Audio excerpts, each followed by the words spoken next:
Hi friends, இன்றைக்கி நம்ம என்ன ரெசிபி பார்க்க போகிறோம் அப்படின்னா சுவையான தக்காளி சட்னி வதக்கி எப்படி அரைக்கிறது அப்படின்றத பற்றி பார்க்க போகிறோம். வாங்க ஃப்ரெண்ட்ஸ், அதுக்கு தேவையான பொருளாக பார்ப்போம். அதுக்கு முன்னாடி அடுப்பை பற்ற வச்சாச்சு. அதுக்கு தேவையான எண்ணெயை ஊற்றிடுவோம். பாருங்கள், எண்ணெயை ஊற்றிடுவோம். நல்லெண்ணெய் ஊற்றியாச்சு. தேவையான எண்ணெய் நல்லா ஊற்றியாச்சு. எண்ணெய் நல்லா சூடாகட்டும். அதுக்கப்புறம் கடுகு உளுந்து போட்டுக்கலாம் ஃப்ரெண்ட்ஸ். இப்போ பாருங்கள், எண்ணெய் சூடாகட்டும். இதுக்கு தேவையான பொருட்கள் அப்படின்றது பார்த்தீங்கன்னா தக்காளி நான் 3 தக்காளி எடுத்திருக்கேன். 3 பெரிய வெங்காயம் எடுத்திருக்கேன். மல்லி, புதினா இதெல்லாம் எடுத்திருக்கேன். பாருங்கள், தேவையான அளவு பட்டை மிளகாய் எடுத்திருக்கேன். வெள்ளைப்பூண்டு ஒரு 4 பல்லு வெள்ளைப்பூண்டு எடுத்திருக்கேன். இதுதான் இதுக்கு தேவையான பொருட்கள். கடுகு உளுந்து கொஞ்சம் எடுத்திருக்கேன் வதக்கி அரைக்கிறதுக்காண்டி. இது வதக்கு சட்னி. இப்போ பாருங்கள், எண்ணெய் நல்லா சூடாகி கடுகு பாருங்கள், கடுகு போட்டாச்சு. கடுகு நல்லா வெடிக்குதுன்னு பாருங்கள் ஃப்ரெண்ட்ஸ். கடுகு நல்லா வெடிக்கும் போது என்ன பண்ணணும்னா, இந்த உளுந்து தேவையான அளவு உளுந்து எடுத்து நல்லா வறுத்துக்கிறணும். கடுகு வெடிக்கட்டும். அதில் தேவையான அளவு உளுந்தை போட்டு வெடிச்சதுக்கப்புறம் அதை போட்டு கிண்டி வறுத்துக்கணும். உளுந்தை நல்லா வறுக்கணும் ஃப்ரெண்ட்ஸ். நல்லா வறுக்கணும். பொன்னிறமாக வறுத்தாச்சு ஃப்ரெண்ட்ஸ். நல்லா பொன்னிறமாக கொடுப்பாங்க. இன்னும் கொஞ்சம் நல்லா பொன்னிறமாக வரணும். வந்துக்கிட்டே இருக்குது. கோல்டன் கலரில் வந்து பாருங்கள். வந்ததுக்கப்புறம் என்ன பண்ணணும், நம்ம வதக்கி வச்சுருக்க தக்காளி வெங்காயத்தை இது கூட ஆட் பண்ணணும். பாருங்கள், எல்லாத்தையுமே மொத்தமாக ஆட் பண்ணிடலாம். ஒன்றும் ப்ராப்ளம் கிடையாது. டோட்டலாக எல்லாத்தையும் மொத்தமாக ஆட் பண்ணிடலாம்.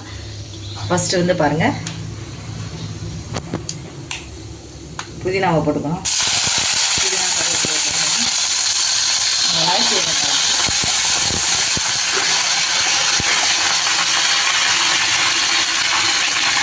அதுக்கப்புறம் பாருங்கள், வெங்காயத்தை போட்டோம். வெங்காயம் வெள்ளைப்பூடு போட்டோம். வெங்காயம் வெள்ளைப்பூடு எல்லாத்தையும் போட்டோம். போட்டு நல்லா லைட்டாக வதங்கணும். லைட்டாக வதங்கினதுக்கப்புறம் என்ன பண்ணணும் அப்படின்னா, தக்காளியை சேர்த்துக்கணும். நல்லா கிளறணும். இதில் அமைதியாக தான் யூஸ் பண்ணியிருக்கேன். ஏன்னா ஆயில் ரொம்ப ஊற்றுனா மற்றவங்களாம் சாப்பிட முடியாது. அதனால் கொஞ்சமாக போட்டிருக்கேன் ஆயில்.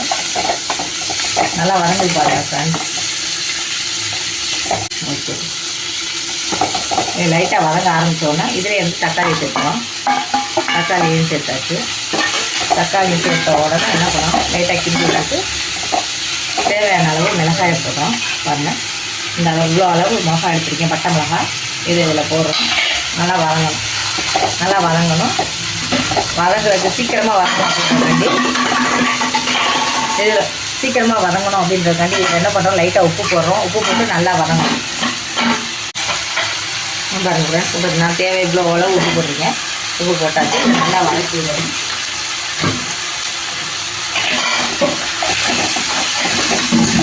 நல்லா கிளறி விட்டு வதக்கணும்.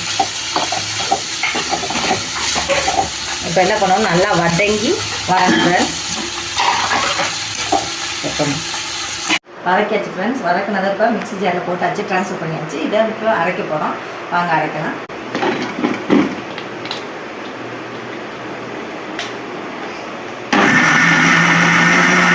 இங்கே பாருங்கள் ஃப்ரெண்ட்ஸ், நல்லா அரைச்சாச்சு. நல்லா நைஸாக இருக்குது. இதுக்கு சூடான இட்லி, தோசை எது வேணாலும் யூஸ் பண்ணி சாப்பிட்டுக்கலாம் ஃப்ரெண்ட்ஸ். ஓகே, பாய்.